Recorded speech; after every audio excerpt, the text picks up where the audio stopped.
E eu quero convidar você a abrir a sua Bíblia no livro de Romanos capítulo 12 e o versículo 12. E eu vou falar sobre isso nessa hora. Esse é um texto que o Senhor tem colocado no meu coração no início desta semana. Eu estou ruminando esse texto desde a semana iniciada e eu quero trazer algumas conclusões para os irmãos. E eu quero falar sobre como viver em resposta à graça de Deus.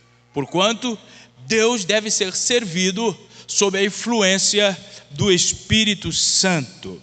Diz a palavra do Senhor: alegrem-se em nossa esperança, sejam pacientes nas dificuldades e não parem de orar. Alegrem-se em nossa esperança, sejam pacientes nas dificuldades e não parem de orar. Obrigado, Jesus, pela tua palavra. Fale conosco. Nós clamamos que o Senhor ministre de forma poderosa esta realidade à nossa vida, em nome de Jesus, amém. Nós oramos. Nós vemos aqui o apóstolo Paulo, uma vez mais, como costumeiramente ele faz em todas as suas epístolas. Paulo conclui o livro oferecendo uma lista de deveres práticos, com base na doutrina que ele acaba de oferecer nos 11 primeiros capítulos deste livro.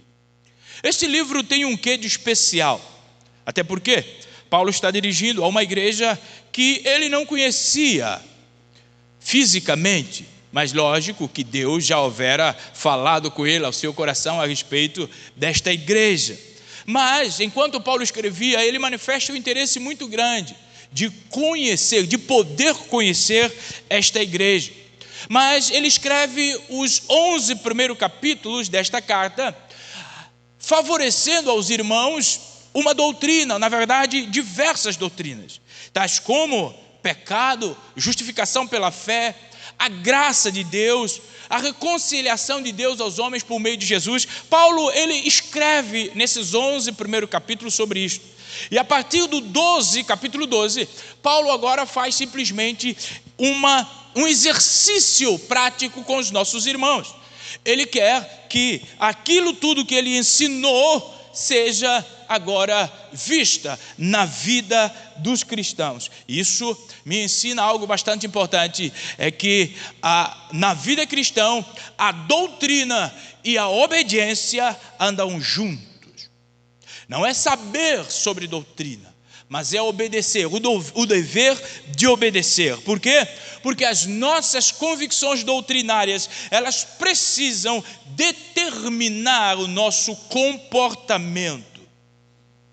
Por vezes a gente vê tantas pessoas falando, porque eu sou isso, eu sou disto, mas o que verdadeiramente a nossa convicção doutrinária tem moldado no nosso caráter?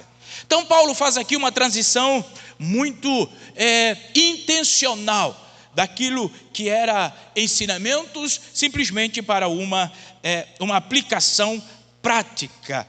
Nós vemos aqui, meus irmãos, que para termos uma vida saudável, uma vida cristã saudável, não basta nós compreendermos os ensinamentos. Não basta nós nos disponibilizarmos para ouvir. Não basta nós estarmos em todas as conferências que existam. Não basta nós estarmos em todo o culto doutrinário que tenha. Meu irmão, para nós termos uma vida cristã saudável, nós precisamos e devemos transformar a nossa aprendizagem em prática.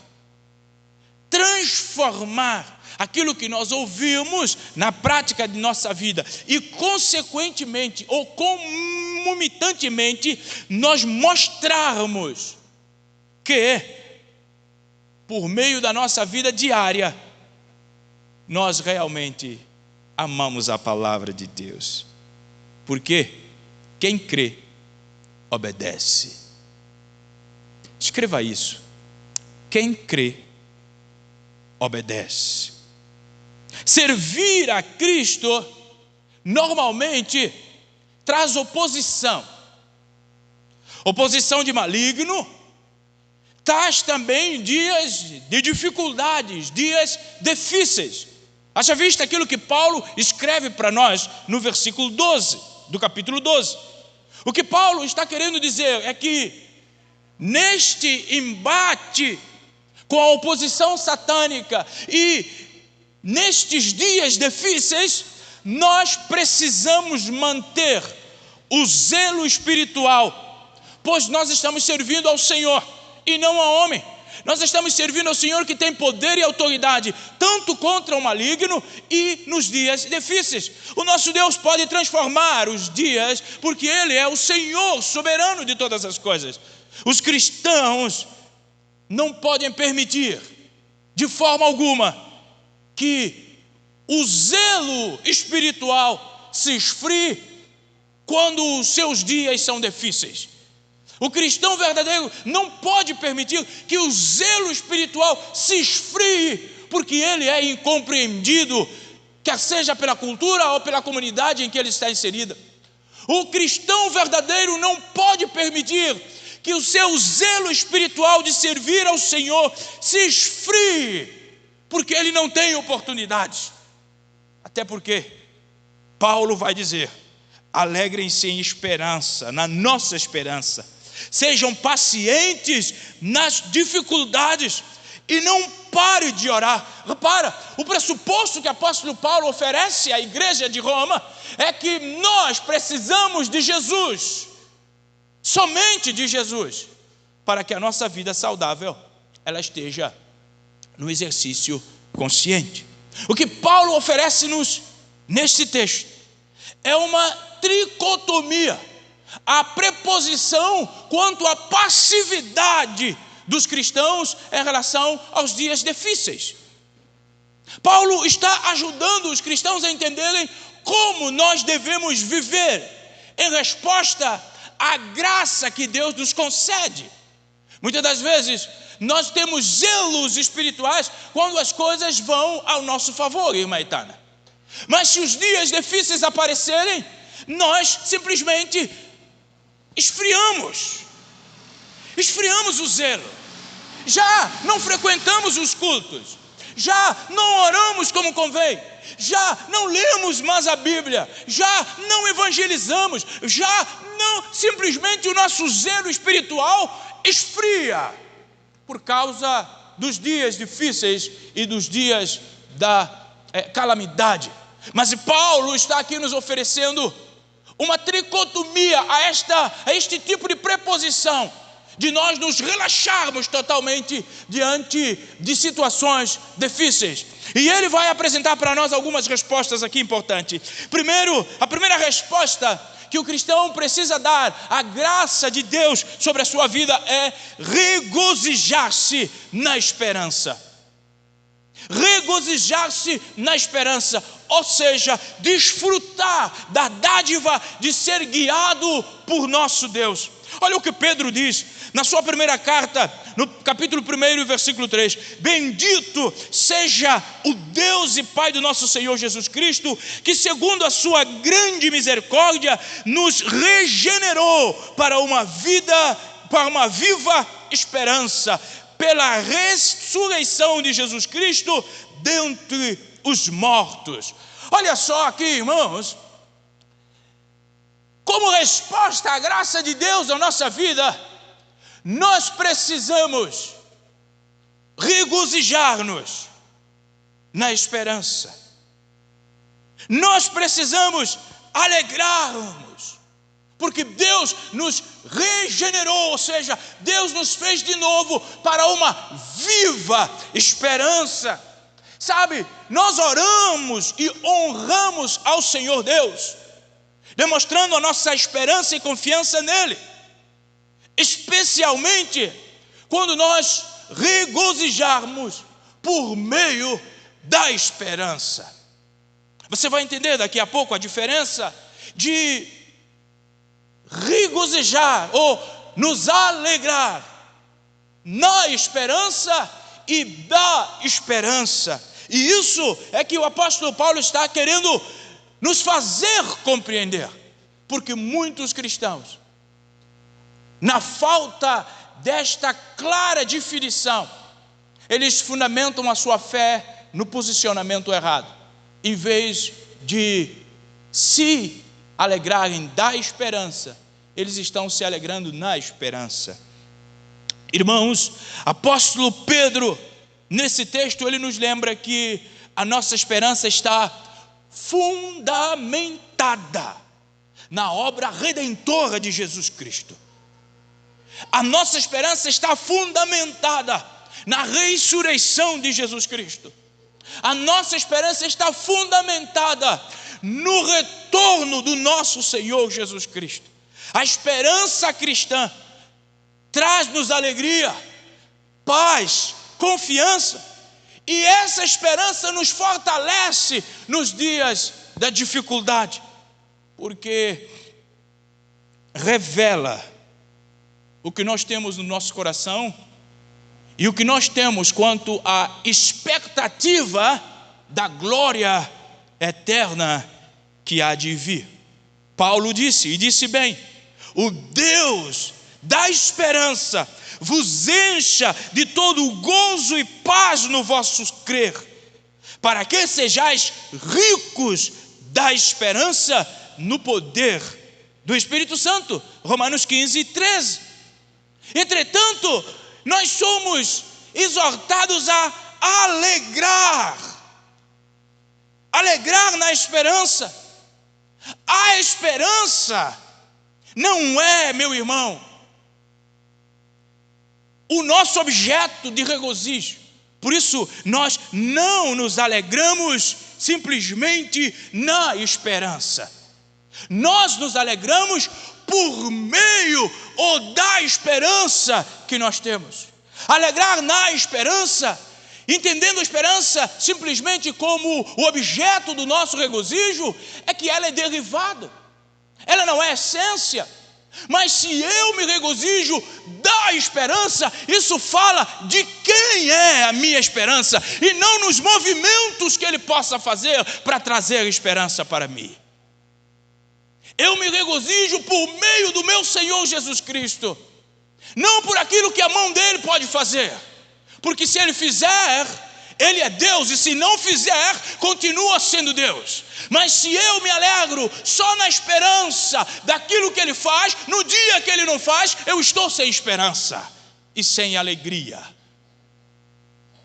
Eu e você, nós precisamos entender que a esperança é o nosso Senhor Jesus Cristo, e nós precisamos nos alegrar por meio dEle.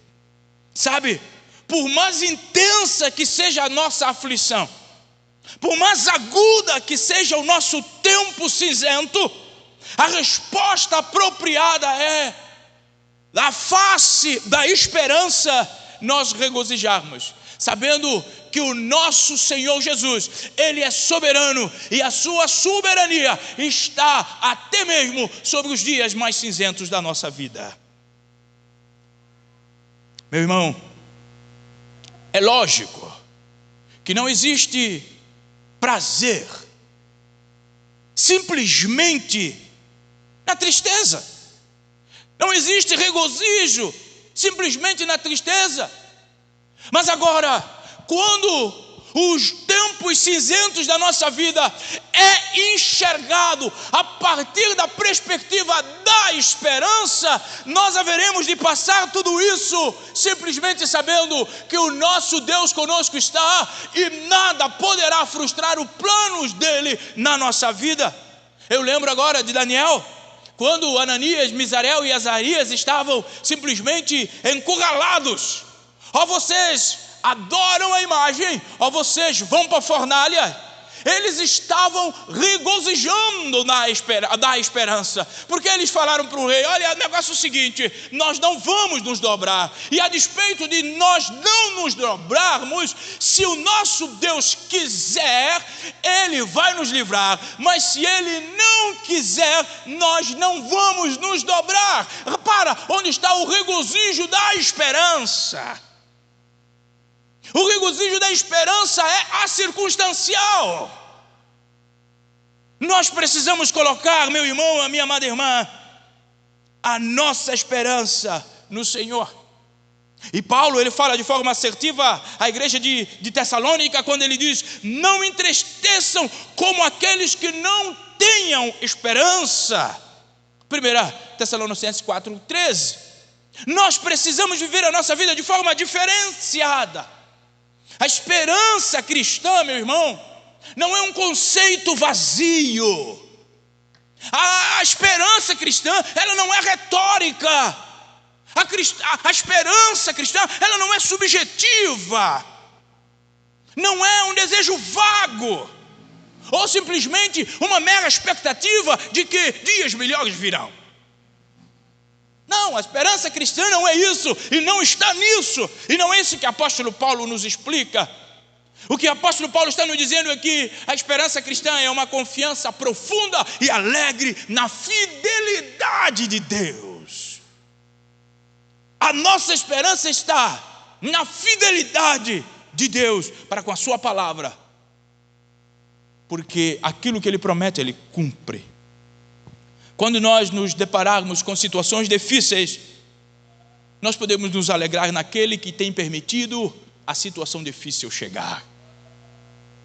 Quando nós passarmos por dias cinzentos em nossas vidas, nós podemos nos alegrar porque Deus está no controle de todas as coisas e Ele é fiel para cumprir a sua palavra. A esperança é o farol que nos guia na tempestade da vida, diria Billy Graham. Eu e você, nós somos simplesmente desafiados a ter a nossa esperança no Senhor, porque a esperança é você não ver. Esperança é você não ter nas suas mãos aquilo que você deseja. É diante dos dias cinzentos, a sua mão está vazia. É você ter que lidar com o não. A esperança, meu irmão, é você estar exposto à situação que não te traz nenhum tipo de consolo, e mesmo assim se alegrar. Mesmo assim se alegrar. Porque a nossa esperança não se baseia, ou não é baseada em circunstâncias externas a nós. A nossa esperança não está em mera expectativa humana, tal como riqueza, tal como uma plena saúde, aprovação das pessoas, ou uma vida sem obstáculo. Não, isso não está a nossa esperança. E se nós infelizmente colocarmos a nossa esperança nisso, nós vamos nos frustrar. A nossa esperança é fundamentada na certeza de que, aleluia, nós haveremos de encontrar a Deus. E quando nós encontrarmos a Ele, uau, como diz o teólogo alemão Bonhoeffer, a esperança é a confiança silenciosa de que Deus cumprirá as suas promessas. Sabe, a esperança é você parar e olhar para a sua vida e dizer: eu tenho um Deus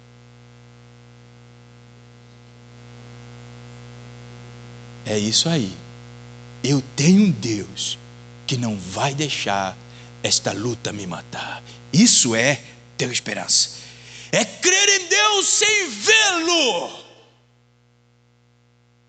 Isso é esperança, é reconhecer a Deus sem pegá-lo, mas se satisfazer com isso, porque Ele é real. É essa atitude que permitirá nós vivermos alegres na esperança. Paulo, ele vai nos dizer que essa esperança, ela não nos decepciona. Romanos 5,5, ele vai dizer: e essa esperança não nos decepcionará. Louvado seja o Senhor. Meu irmão, se existe algum lugar para você colocar a sua vida, é nessa esperança, porque essa esperança não decepciona. Segunda resposta que nós precisamos dar, a graça de Deus sobre a nossa vida, é a segunda resposta que nós deveremos dar a graça. Paulo continua dizendo: ser paciente na tribulação. Ser paciente na tribulação, ou desfrutar da dádiva de ser fortalecidos por Deus. Olha o que Tiago vai dizer para nós aqui. Tiago 1:2-4, ele vai dizer, obrigado minha irmã: meus irmãos, considerem motivos de grande alegria sempre que passarem por qualquer tipo de provação, pois sabem que quando a sua fé é provada, a perseverança tem a oportunidade de crescer, e é necessário que ela cresça, pois quando estiver plenamente desenvolvida, vocês serão maduros e completos, sem que nada lhes falte. Meu irmão, que coisa boa é nós sermos pacientes na tribulação, porque quando nós estamos sendo paciente na tribulação, quando nós estamos passando por tribulação, a perseverança tem a oportunidade de nascer, e é mistério que ela cresça. É necessário o crente perseverar, ele precisa crescer em perseverança, e a Bíblia vai dizer para nós que se nós crescermos em perseverança, quando ela estiver desenvolvida plenamente, nós vamos ser crentes melhores. Por isso que nós temos muito crente bebês, porque não querem passar por tribulação, não querem ser pacientes, querem sempre colocar carro na frente do boi. Por isso nós temos muito crente que abre a mão da fé, porque não experimenta a perseverança, não permita ser tratado pela tribulação que gera esperança, porque é necessário que cresça a esperança, e nós só vamos atingir a maturidade se passarmos completamente por ela. Diz o apóstolo aqui. Meu irmão, que coisa maravilhosa! A vida cristã não é isenta de tribulação e dificuldade, e qualquer proposta para te fazer acreditar nisso é mentira, não vem de Deus. A nossa vida, nós precisamos lidar com tudo isso, e nós somos chamados, meu irmão, no tempo de calamidade, de dificuldade, sermos pacientes e suportar com confiança no nosso Senhor Jesus Cristo. Sabe algo bastante importante? Por vezes nós queremos agradar ao Senhor fazendo coisas, dizendo ser para Ele, mas sabe uma das formas pela qual Deus, Ele se satisfaz também? É quando nós somos pacientes por amor ao seu nome. Quando você é paciente, você também está honrando a Deus. A paciência é a virtude que nos ajuda a suportar tribulação sem perder a fé. Já dizia pastor MacArthur, nós precisamos, meu irmão, da paciência, porque a paciência não é simplesmente um posicionamento passivo diante da tribulação. Ou seja, eu estou com problema, eu vou colocar minha rede e vou descansar, e o Senhor vai mudar o quadro. Isso não é paciência, isso é preguiça. Paciência é eu confiar no meu Senhor, é eu saber que até aqui eu vou, mas eu não preciso mais do jeitinho nenhum para fazer absolutamente nada, porque eu sei que o meu Senhor está sendo louvado e honrado quando eu simplesmente vivo de forma paciente. Paciência. Na minha terra tem uma localidade chamada Paciência. Acho que eu vou encomendar uns irmãos para aquele lugar, para passar um tempo lá na paciência. Isso é lindo, meu irmão. A paciência na tribulação nos ajuda a crescer na fé e aprender a depender de Deus. Isso é a arte da paciência, depender de Deus. Ser paciente na tribulação, meu irmão, é mostrar perseverança. Não é simplesmente você suportar, é você ser perseverante na tribulação. Isso é bastante importante, porque Paulo vai dizer 5:3 de Romanos, também nos alegramos ao enfrentar dificuldades e provações, pois sabemos que contribuem para desenvolvermos perseverança. A palavra do Senhor nos encoraja, meu irmão, a nós enfrentarmos diferente dos outros homens que não têm Deus. A dificuldade não pode nos desesperar, tal quanto desespera o homem sem Deus. Nós não podemos lidar com tribulação em nossa vida como aqueles que não conhecem Deus lidam, descabelando-se, provocando o outro. Não, nós precisamos, meu irmão, refletir de que a tribulação que se pressupõe perseguição, ela faz parte da nossa fé cristã.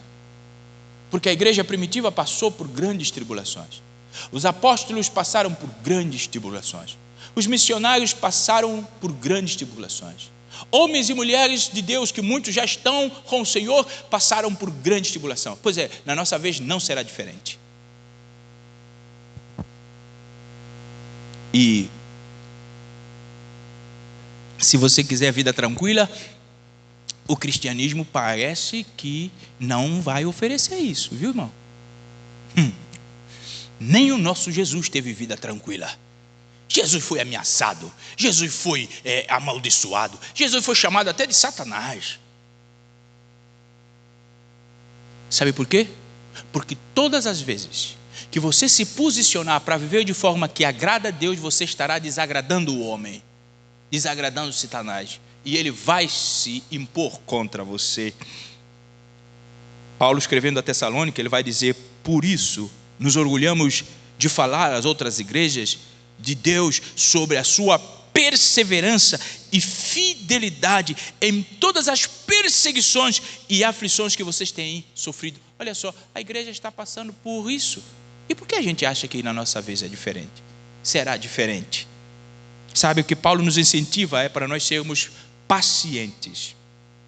Paciente não é uma mera resignação. Paciência é uma atitude. É uma atitude de perseverar e confiar no nosso Deus, a despeito das adversidades. Pedro, na primeira carta 5:10, ele vai dizer: e o Deus de toda a graça, que em Cristo vos chamou a sua eterna glória, depois de haveres sofrido por um pouco. Vigia com esse menino. Ele mesmo vos há de aperfeiçoar, firmar, fortalecer e fundamentar. Repara algo bastante importante que Pedro está dizendo para nós aqui. É que nós haveremos de passar por uma grande, ou na verdade, ele estava falando para aquela igreja, mas serve para nós, que o Senhor que nos chamou, esse mesmo Senhor, depois de nós havermos sofrido por um pouco, Ele mesmo há de aperfeiçoar, firmar, fortificar e fundamentar. Por isso, uma vida cristã zen é mentira. É mentira.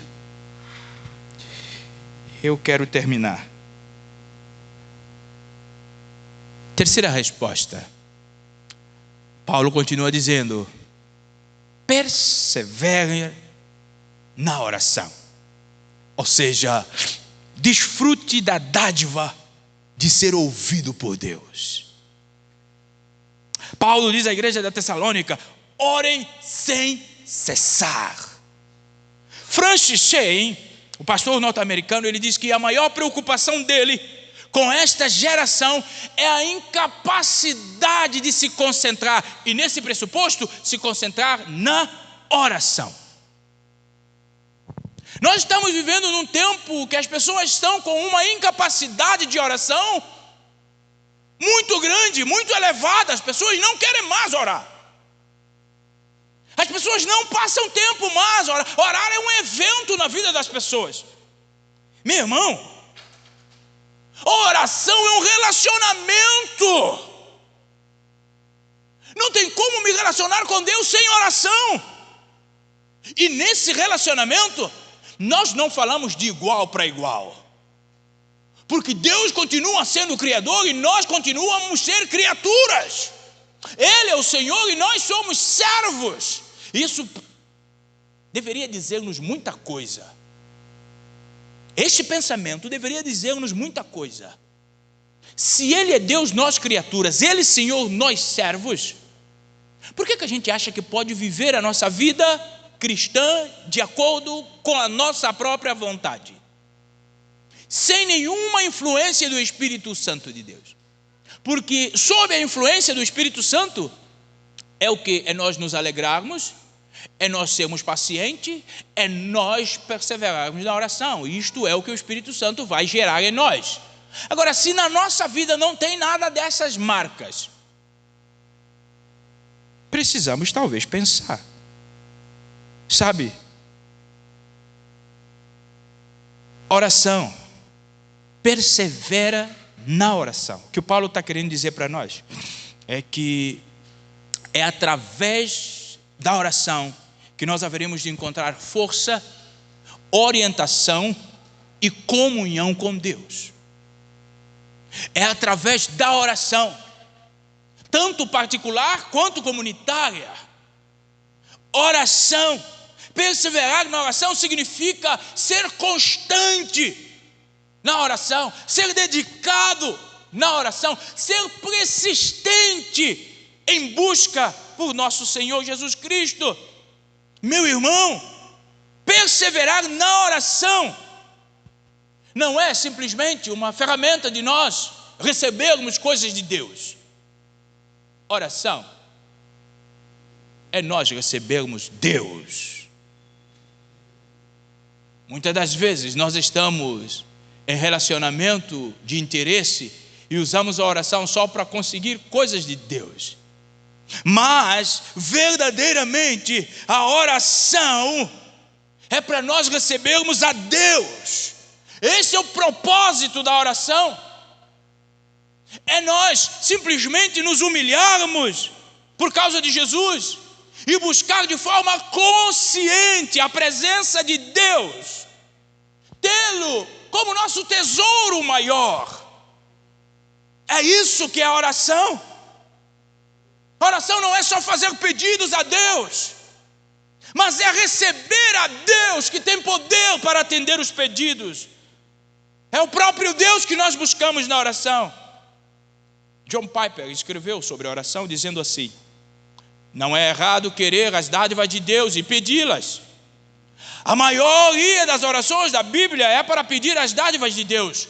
No entanto, toda a dádiva deve ser desejada essencialmente porque ela nos mostra mais de Deus e nos acrescenta mais dele. Quando o mundo todo falha, a base da alegria permanece. Quando a nossa oração a Deus, ela é intencional. Meu irmão, é secundário nós pedirmos saúde, lar, família, emprego. É secundário, porque o propósito da oração é pedir que em todas as suas dádivas nós possamos receber mais de Deus. Talvez por isso que nós temos uma geração superficial, porque trocou-se os valores da oração. As pessoas só vão à oração para receber algo de Deus e não querem saber de Deus que dá este algo. A oração é ser ouvido por Deus.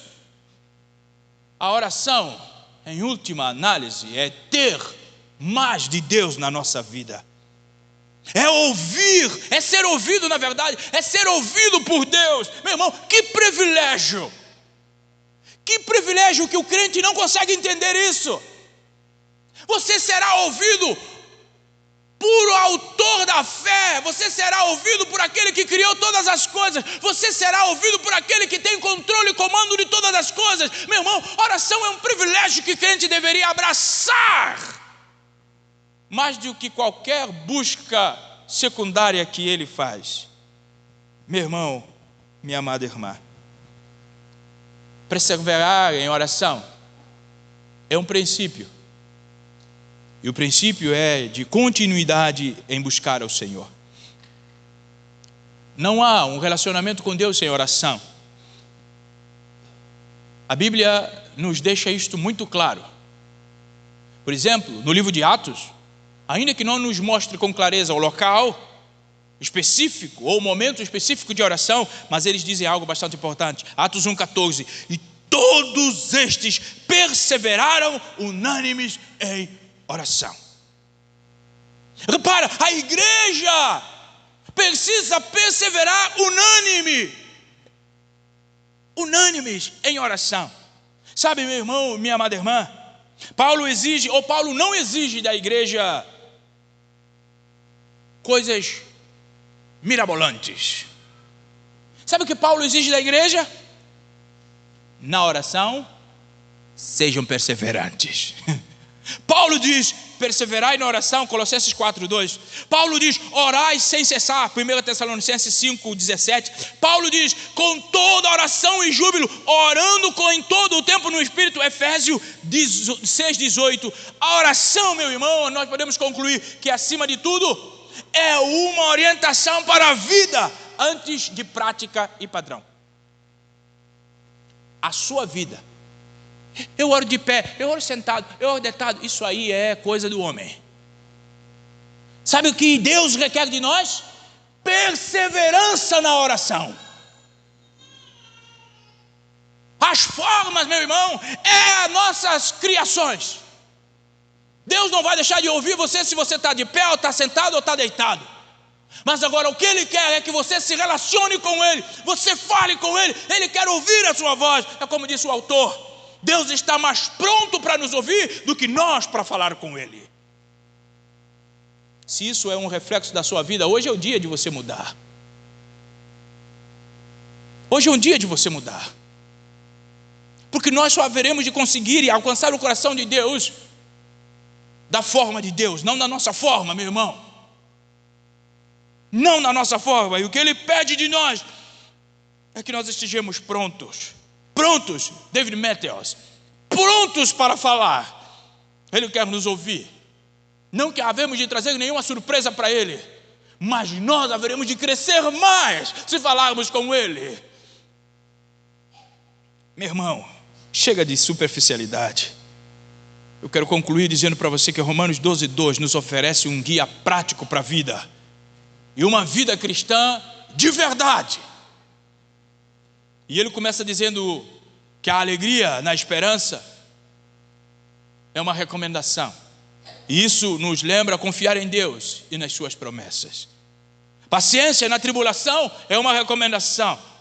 Isso nos encoraja a enfrentar dificuldades com confiança e resistência.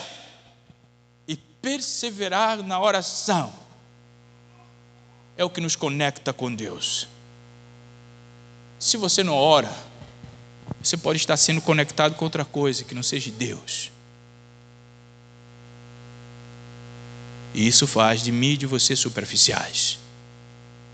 Muito superficiais. Que Deus possa nos capacitar a sermos pacientes na tribulação, alegrar-nos na esperança e, acima de tudo, perseverarmos na oração. Senhor, obrigado pela Tua palavra. Que o Senhor fale aos nossos corações nesta manhã. Nós oramos para que o Senhor nos capacite a sermos ou a termos uma vida cristã saudável, a ponto de que, se o Senhor vier hoje, nós subirmos contigo. Não em nossas retóricas diárias, mas numa vida realmente que apraga o Senhor. Senhor Deus, perdoe-nos por todas as vezes que nós não conseguimos nos alegrar na esperança. Perdoe-nos por todas as vezes que nós simplesmente nos atribulamos, muitas das vezes bem mais do que própria tribulação. E nos perdoa por negligenciarmos a oração. Eu peço ao Senhor nesta manhã, fale com a tua igreja, em nome de Jesus. Amém. Que o amor de Deus o Pai, a graça maravilhosa de Jesus Cristo, seu amado Filho, a comunhão e consolação do Espírito Santo de Deus esteja em nós e no nosso meio hoje e sempre. Amém.